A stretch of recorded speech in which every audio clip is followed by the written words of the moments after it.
overall ability to get the puck out of your own end as quickly as possible? Well, it's definitely a piece. I think, you know, he had the luxury of playing behind Jonathan Quick, who's very good at it, and you know, we have the luxury of Johan Hedberg here, who was a great puck handling goalie when I had him in New Jersey, and I think that's one of the things Johan's worked with him on. We try and get him a lot of touches in practice, and I think he's gotten better and better. I think he's an excellent puck handler now.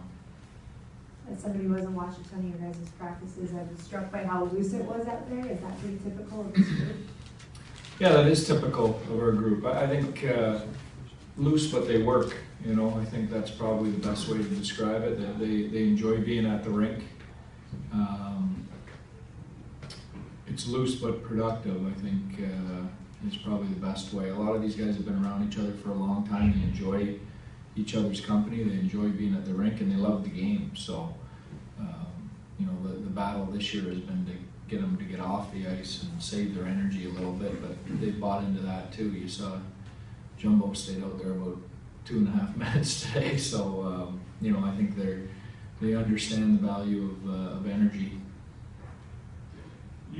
I'm not sure about this, but you were here before Jones showed up, correct? Like, were you part of the process that brought him here?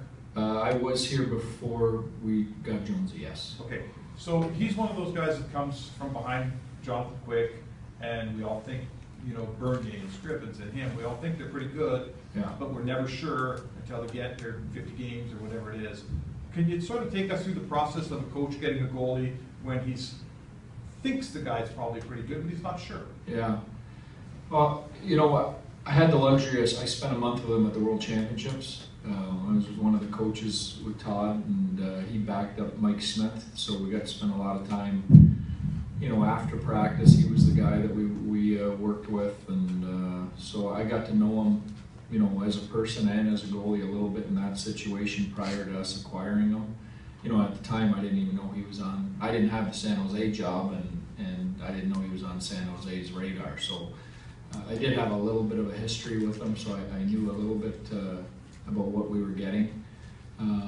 But the credit there goes to, you know, the scouts that identified him on, you know, such a small body of work at the NHL level, and saw the potential. And I think more importantly than saw the potential, you see all those guys you mentioned have physical skills. I think it's his mental ability, his composure, you know, his the attitude he brings to the way he can shake off tough moments and reset. That's the stuff that I think separates goalies, and he's got that.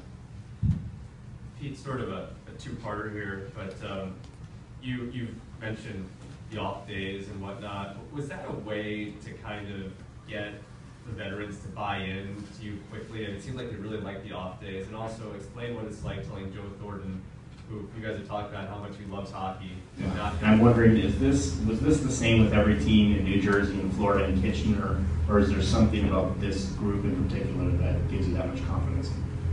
Well, I think it's team to team. You know, I think a coach's job is to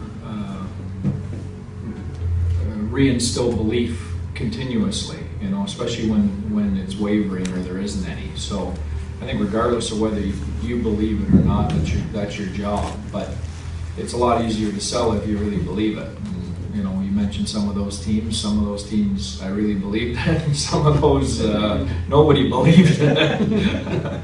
But you know, this group, you know, I really felt it was genuine, you know, that they could get themselves back on track quickly, and we just had to reset and get back to our foundation. Thank you, Peter.